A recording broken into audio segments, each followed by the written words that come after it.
the core connection. I'm Mira Rubin here with you on Enlightened World Network, and today's topic is resolve. There's something almost magical when we allow ourselves to come fully into alignment with our intentions, and that it creates this momentum and energy of resolve and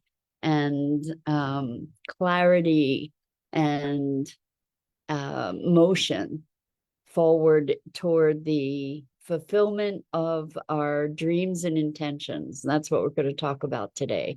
Good morning, Rosalind. So good to see you here with us this morning. Good morning and welcome to everybody else who's joining us. Before we get started this morning, let's take a couple minutes to get present. So let's take a deep breath in through your nose and hold it. And imagine clean, crisp oxygen flooding your lungs, flowing into your bloodstream, nourishing all your cells, all your organs, bringing vital life energy to your body and being. And as you exhale, exhale any tension, stress, negativity, fatigue. And now let's take another deep breath in through your nose and hold it. This time, imagine brilliant, bright light, lighting you up from the inside out, illuminating, electrifying, and energizing all your cells, your molecules, your electrons, creating a brilliant beam of light and energy from your heart out into the world. And as you exhale, exhale any remaining tension, stress, negativity, fatigue. And now let's press our palms together.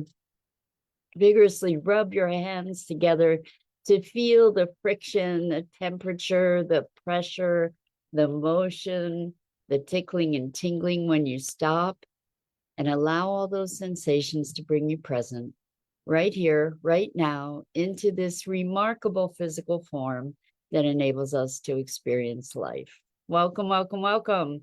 So it's good to be here with you. Resolve. If we dissect the word a little bit, it could mean to solve again, and to be generating a solution, maybe to be being that. What would that mean to be being resolve?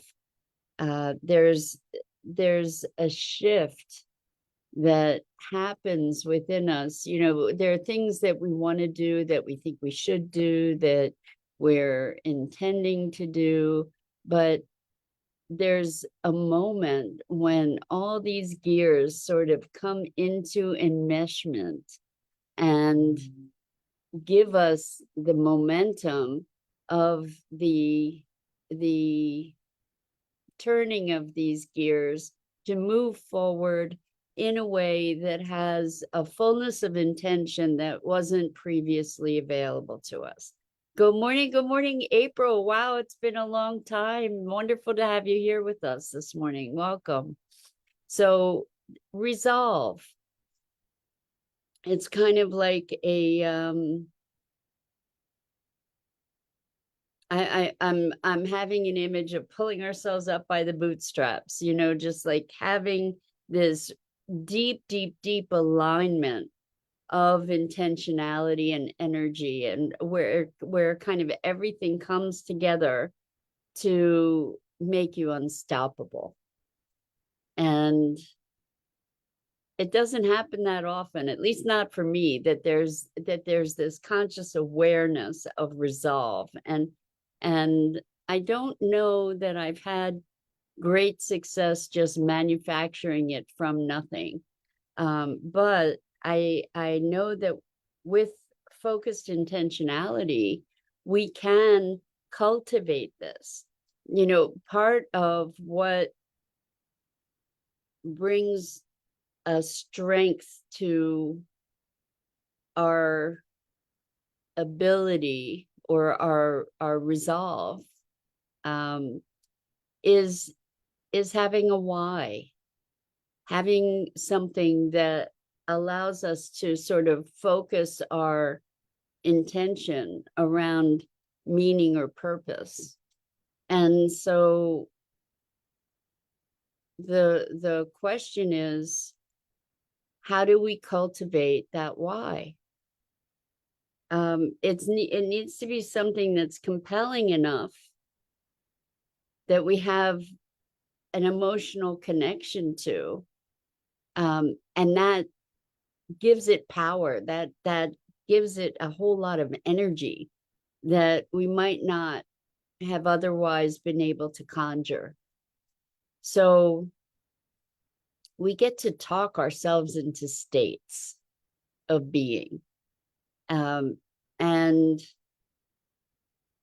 we have all these tools at our disposal all the time. Like we often find ourselves quite capable of talking ourselves into a tizzy over something, right?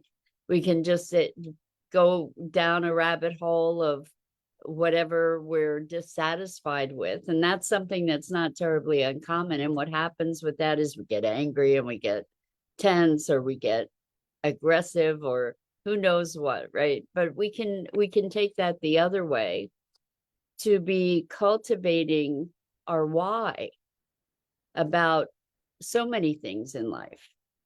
But making a commitment to do something without a why is kind of hollow. It makes it harder to keep that commitment. And we often will experience resistance toward that commitment if we don't have a why.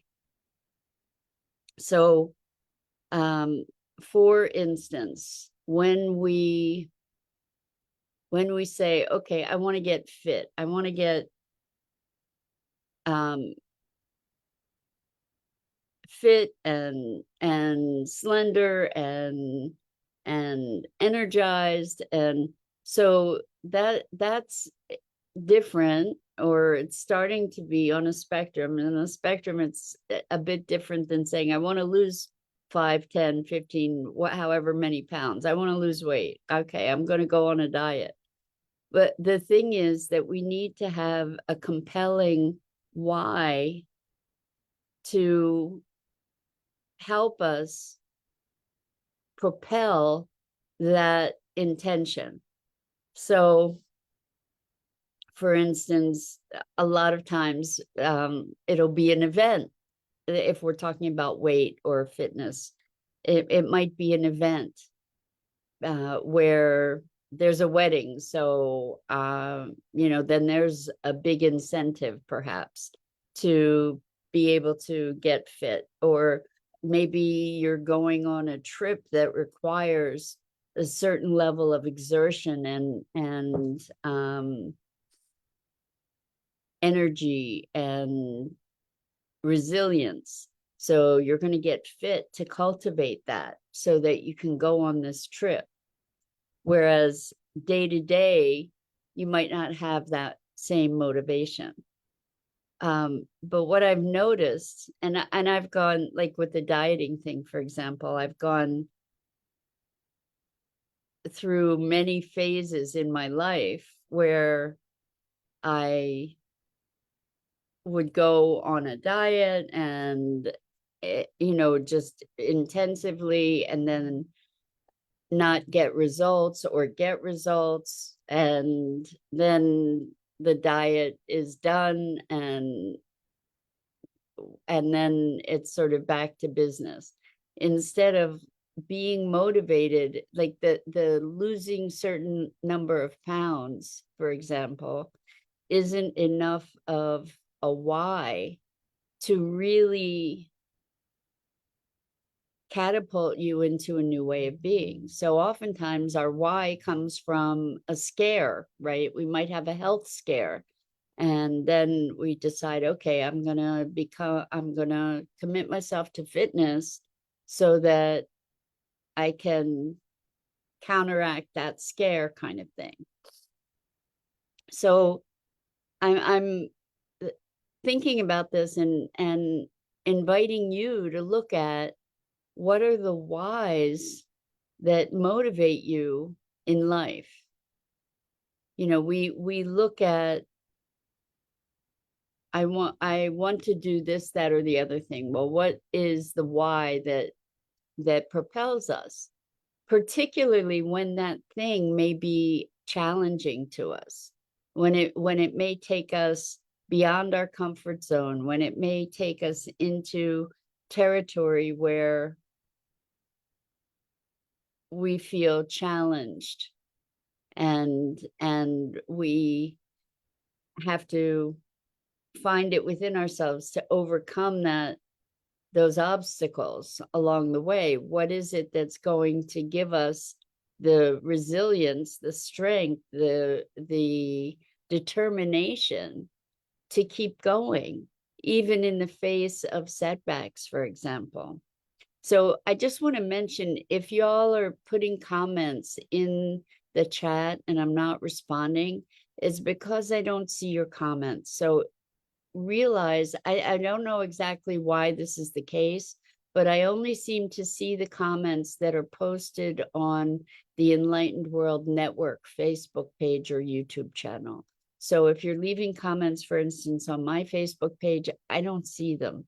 So I'm not ignoring you. And if you want to head over to Enlightened World Network's Facebook page and leave a comment, I should be able to see it there, and then I'll respond. So looking at this resolve,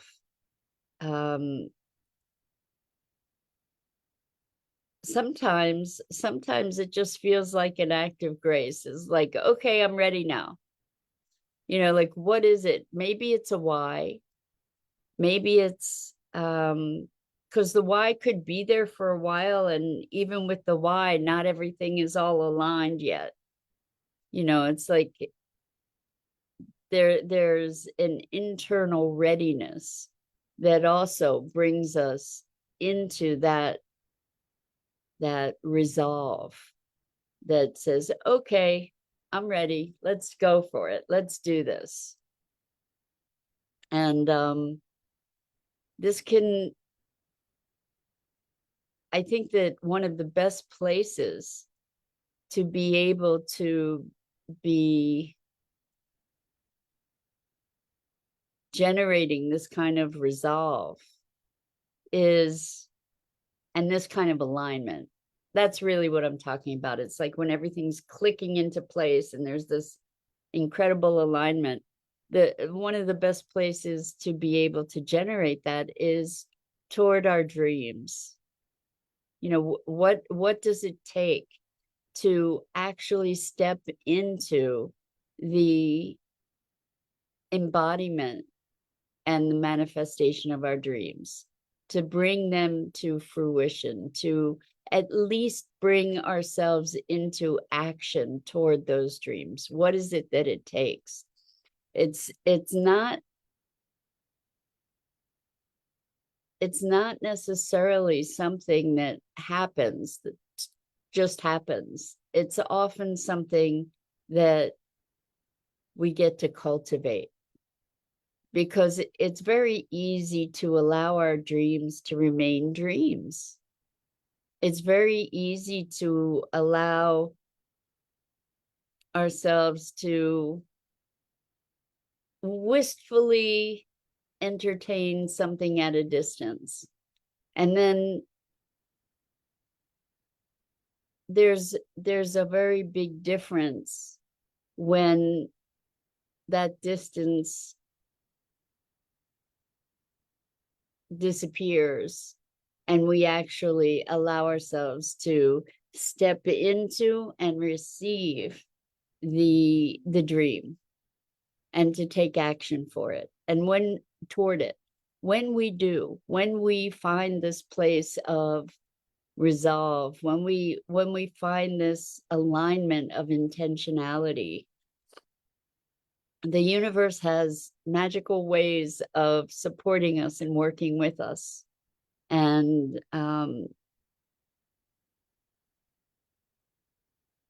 creating wonderful synchronicities that support us in the expression of our dreams. So like when we have that clarity of alignment, when we have that clarity of intention, the universe listens and responds to that in a way that is kind of inexplicable oftentimes. So Rosalind says, turning the accountability on you perhaps holds resistance because now you are responsible rather than being at the effect of. So I'm not sure, turning the accountability on you perhaps holds resistance. I'm not sure what you mean by holds resistance, because now you're responsible rather than being at the effect of. So we definitely want to be accountable. We want to be responsible. We want to be response able in our lives, and also generative. So when we create a dream, when we have a why that is bigger than we are, when we have that why, we can step into it. And what happens is it calls us into like this flow, that this wave or current, this current of intentionality. And it's almost like it creates this not a vacuum, but a, like a pull, and it pulls in all the alignment from the universe that then it helps to support us by opening the way for this current to pass through. So maybe what you're saying is it keeps resistance at bay because we're in alignment. So maybe that's what this resolve is releasing resistance and just saying, okay, I'm in. That simple shift of being to I'm in changes everything. And it's interesting, on the way to a project or a dream, we can say, this is I'm in, and resistance can still show up.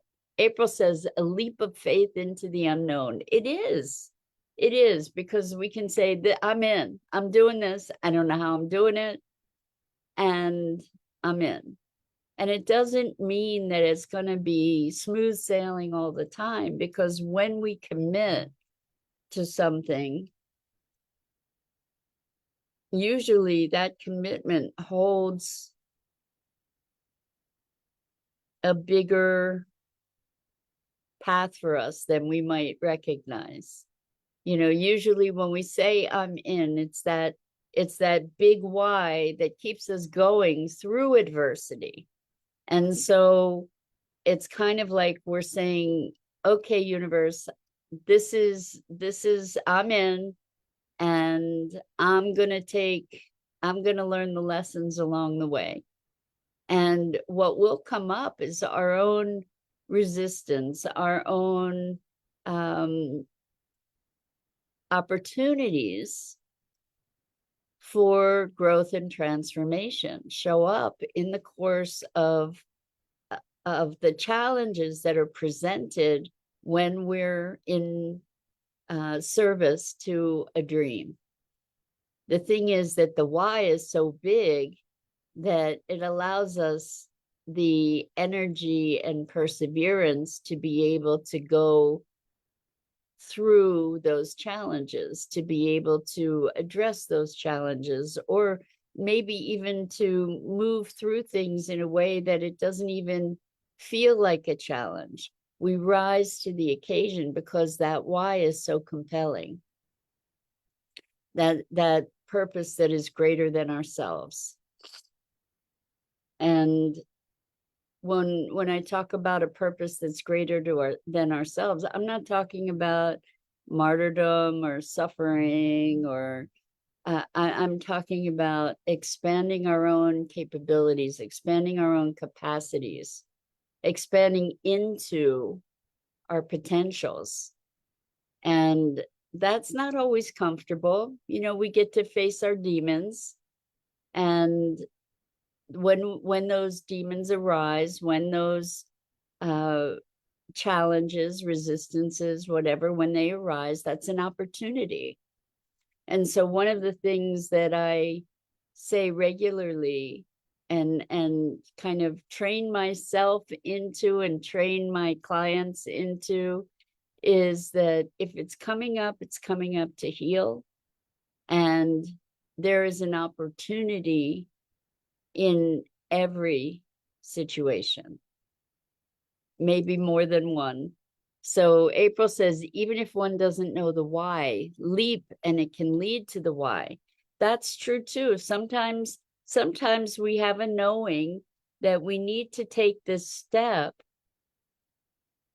and it doesn't necessarily make sense. In fact, it can overtly make no sense. Like, here's something I have to do and I don't really know why. So what comes to me immediately is when I was in college, I had gone back to school for art, which was kind of my dream from the time I was a kid. And I'm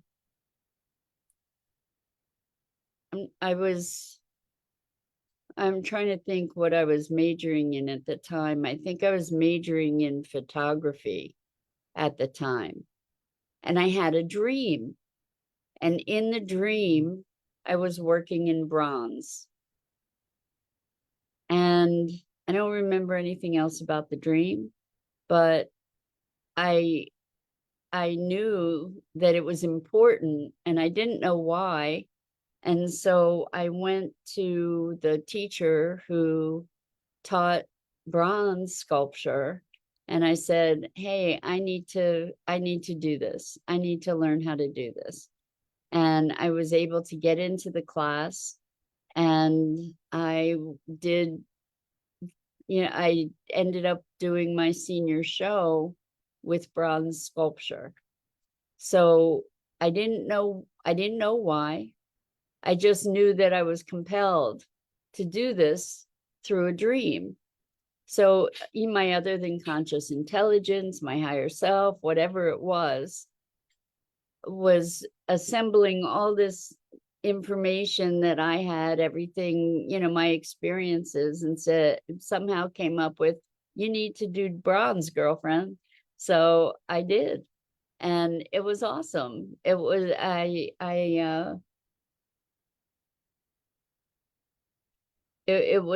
it was a great experience to learn how to cast bronze and do bronze sculpture. So sometimes we don't know the why. For me, the dream was enough of a why. I had no idea why, but that was the thing. And that's how I ended up graduating. So I guess the resolve that I'm talking about is different than the faith of just putting one foot in front of the other. The resolve is an inner alignment that almost physically feels like the meshing of gears that are now all working synchronously to create momentum into a certain form of expression. Like it's a complete alignment that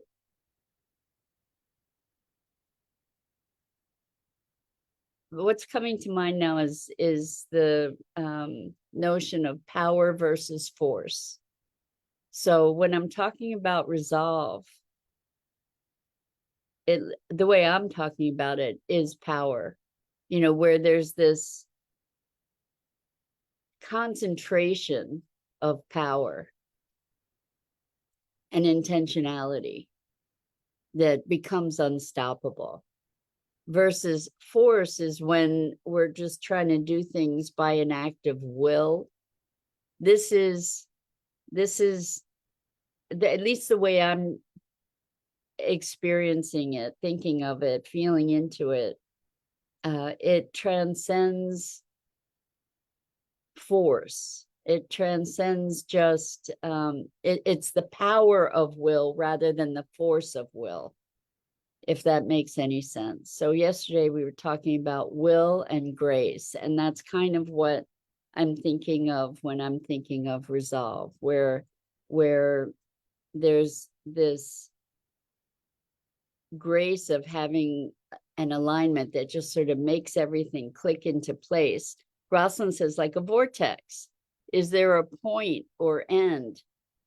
I like the idea of a vortex, and I don't know if there is a point or an end. It's kind of like a tunnel, right? Isn't it? That's an interesting thought, that a convergence. It's a convergence of energy that then generates a momentum and a pattern of its own. I kind of like that idea better than even the gears clicking into place, but they can both work. So the question is, what can you harness in yourself? How can you bring this convergence into yourself that is a resolve that will propel you into a greater expression, a fuller alignment with and movement toward your dreams, your intentions, your calling. So this is also a really interesting thing. I believe very much in listening deeply to be called into. And so I'm talking about propelled, but it's coming from an emergence. And I think that there's probably, when it really clicks into gear, it may be that there's a calling into and a propulsion into, so that there's this convergence of wonderful energetic momentum, perhaps. So it's maybe the grace part is the calling us into, okay, now you're ready, or now it's time.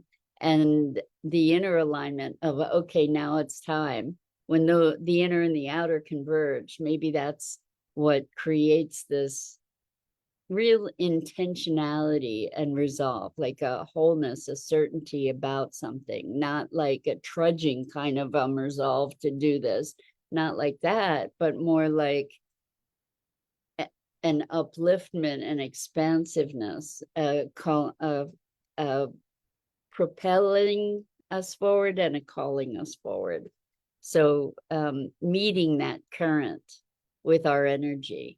So it's kind of like paddling in the direction that the current is going. There's an extra momentum. Maybe that's what we're talking about. So I invite you to explore that for yourselves. And I've got to run. So I'm Mira Rubin. This is the Core Connection. I go live here each weekday morning at 9 a.m. Eastern on the Enlightened World Network Facebook page and YouTube channel, and my Facebook page. Please like and follow Enlightened World Network and me on our YouTube channels.